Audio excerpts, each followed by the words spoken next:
शिवजयंतीच्या निमित्ताने कोल्हापूर जिल्ह्यामध्ये अनेक ठिकाणी तरुणांनी हुल्लडबाजी केली आहे। याचे पडसाद संपूर्ण जिल्ह्यात पाहायला मिळाले।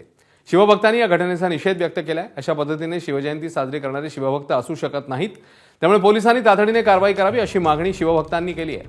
मात्र कोणताही गुन्हा दाखल झाला नसल्याचं कारण पोलीस देत या सगळ्या प्रकारावर बोलण्यास मात्र तयार नाही।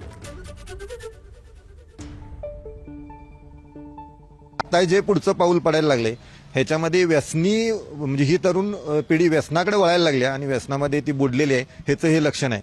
फक्त धोका हा शिवजयंतीपुरता नाही, तर ही त्यांना लागलेली सवय आहे ती त्यांच्या गावापर्यंत घेऊन जातील। पुंगळ्या गाड्याच्या काढाव्या आणि गाड्या फिरवाव्या, लोकांना त्रास द्याव्या, गाड्या कुठल्याही भट्टीत विडभट्टीत जातात, नासधूस करतात, लोकांना त्रास होतात। ही शिवजयंती अपेक्षित नाही, ही खऱ्या अर्थानं लांडगीगिरी म्हणतात।